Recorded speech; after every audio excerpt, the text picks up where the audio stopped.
यदि आप सोचते हो कि कोई भी गुरु बना के हम किसी इस सिद्धि को प्राप्त कर सकते हैं, नहीं, मौत का खेल है, नहीं कर सकते। इसलिए आपको गुरु बनाना होगा, सक्षम गुरु। मैं बार बार चेतावनी दे रहा हूं कि इस क्रिया को करने से पहले आपको सक्षम गुरु चाहिए। इसके बिना आपकी सिद्धि प्राप्त नहीं होगी, आपको दर्शन नहीं होंगे।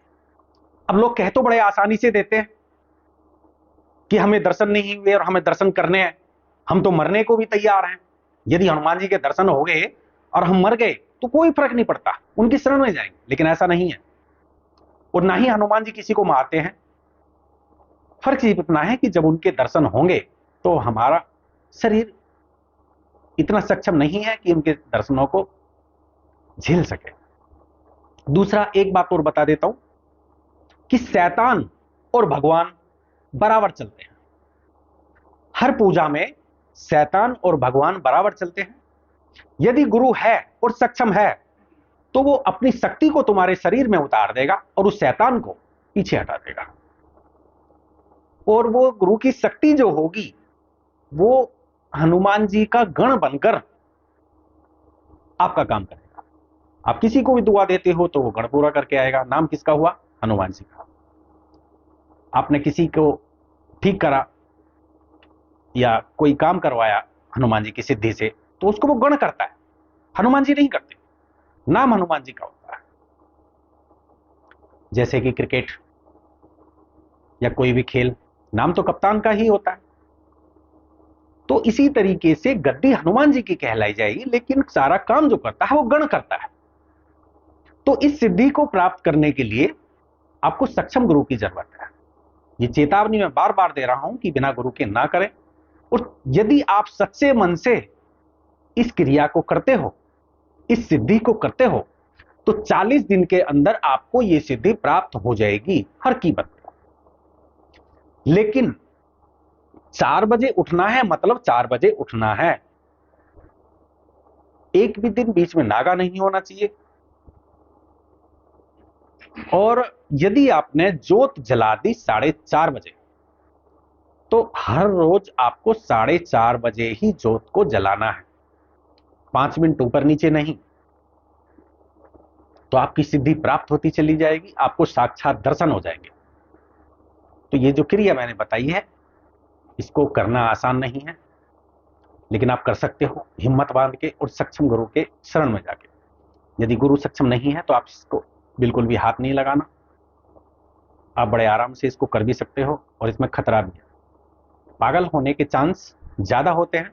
इसलिए गुरु की शरण में जाएं और इस सिद्धि को प्राप्त करें।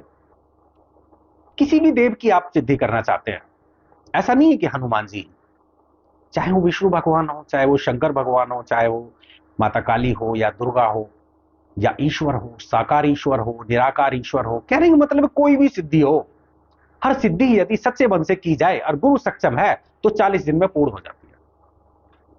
यदि आपने थोड़ी सी भी चूक की और गुरु के आदेश का पालन नहीं किया तो 40 दिन क्या, आप 40 वर्ष भी लगे रहो, लेकिन वो सिद्धि प्राप्त नहीं होगी। इसलिए बार बार चेतावनी है कि सक्षम गुरु की शरण में ही जाए। विष्णु जी के दर्शन करने हैं तो विष्णु जी की सिद्धि आप इसी तरीके से प्राप्त कर सकते हैं। शंकर भगवान की करनी है तो वो भी इसी तरीके से प्राप्त हो जाएगी। किसी भी देवी की करनी है, यदि माता काली की सिद्धि करोगे तो वो बहुत खतरनाक है। 2 ही सिद्धि दुनिया में सबसे ज्यादा खतरनाक है, हनुमान जी और माता काली। तो माता काली की सिद्धि में भी आपको काफी कठिनाइयों का सामना करना होगा। दूसरा, एक सिद्धि का नियम यह भी है, अब हमारे घरों में ये फर्श है, टाइल्स है, मार्बल है, लेकिन जहां पे सिद्धि करने का स्थान होता है, वरना वहां पे क्या किया जाता है कि जिस स्थान पे आपको दिया जलाना है वहां पे खड़े होकर एक चाकू लेकर अपने चारों तरफ एक गोलधारा खींच लेना होता है। उसे बोलते हैं लक्ष्मण रेखा। अब कोई भी आ जाए, भूत आ जाए, प्रेत आ जाए, जिंद आ जाए, या महादेव आ जाए, या माता काली आ जाए, या हनुमान जी आ जाए, यानी 21 ब्रह्मांडों की कोई भी शक्ति आ जाए, उस रेखा के अंदर नहीं घुसेगी किसी कीमत पे भी। तो आप सिद्धि आराम से कर सकते हैं, क्योंकि आपकी सुरक्षा वो जो चक्र है, वो जो गोलधारा है, वो जो लकीर है, वो करती रहेगी। कोई भी मंत्र पढ़ने की जरूरत नहीं, सिर्फ उसको खींच लेना है। इसलिए ये सिद्धियां ज्यादातर लोग जो तंत्र से चलते हैं वो जंगलों में भी कर देते हैं, शमशानों में जाके करते हैं, जिसका मिट्टी का नीचे से फर्श होता है, कच्चा घर बोल देते हैं, वो कर लेते हैं। फर्श पे भी की जाती है।